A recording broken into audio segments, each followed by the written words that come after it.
Ya, kita lanjutkan dengan komparasi kategori berpasangan. Kalau tadi kita sudah bahas tidak berpasangan, ada continuity correction, Fisher exact, sama Pearson chi-square.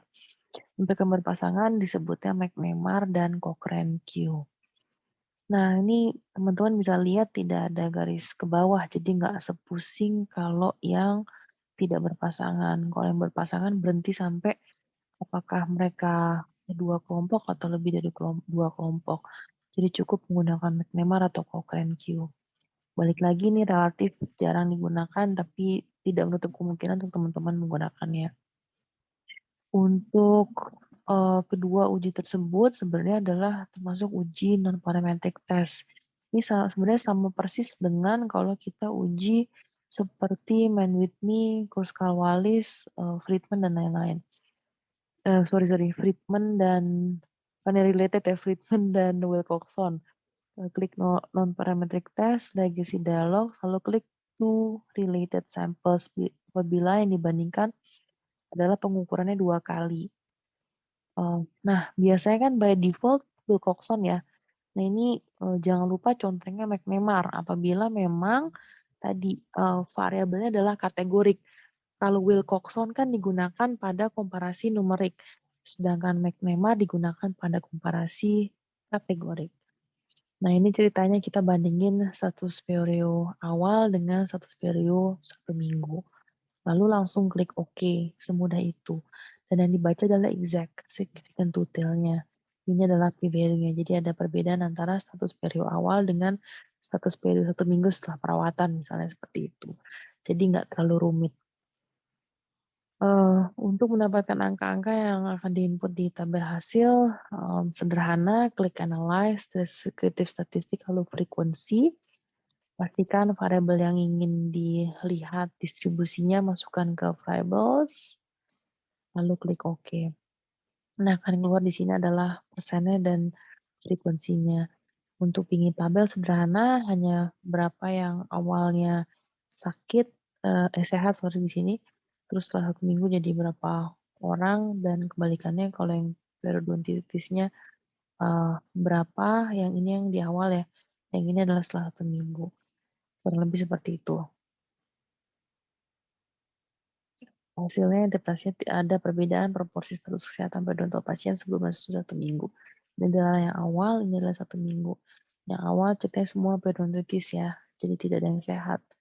Ini awal semuanya periodontit, ini kebalik kayaknya ya. Nanti coba diperhatikan lagi ya. Seharusnya tidak ada yang sehat nih awal. Ini saya kebalik. Mohon maaf.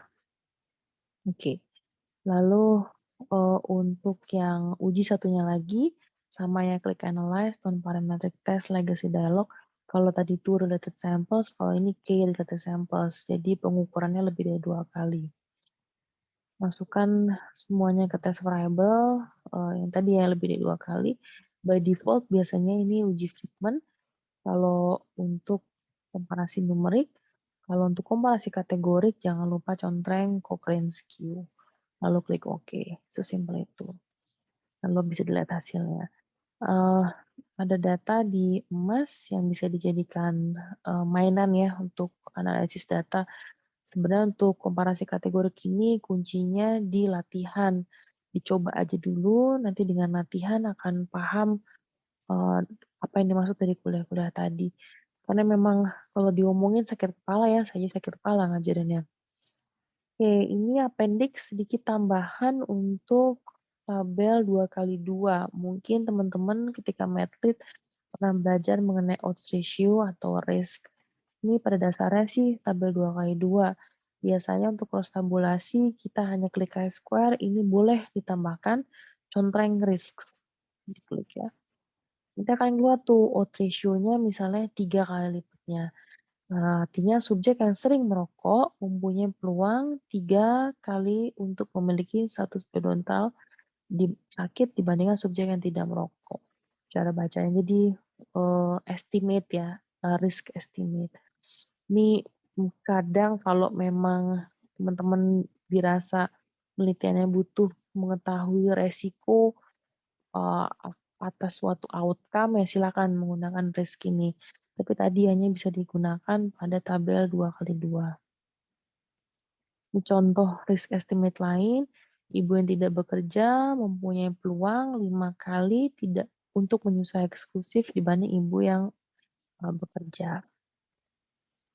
Nah, ini tambahan lagi untuk transform atau recruit into different variable, mungkin sebelumnya sudah dapat, tapi saya jelaskan sedikit. Ini untuk, apa namanya, merge data ke kategori, merge kategori. Bisa recruit into different variable, ini klik transform, recruit into different variable, lalu pindahkan variable yang mau dirubah, kategorikalnya misalnya bisa jadi awalnya kategori 3 mau dirubah jadi kategori 2 gitu ya. Terus berikan nama yang baru di sini, lalu klik change supaya dia berubah, lalu klik old and new values. Nanti kita kasih tahu 0 tetap 0, 1 tetap 1 misalnya. Namun yang 2 kita mau rubah jadi 1. Jadi ini lebih ke arah recoding ya, recoding. Awalnya ada 3 kategori 0, 1, dan 2, sekarang kita maunya 0 sama 1 doang. Yang 2 di-merge menjadi 1. Ini hanya contoh, mungkin nanti akan kalian butuhkan untuk penelitian kalian untuk recode. Ini contoh recoding-nya ya, menjadi 0, 1, 0, 1 doang. Padahal tadinya ada tidak merokok, sering merokok, jarang merokok. Dari 3 kategori menjadi hanya 2 kategori. Ini contohnya.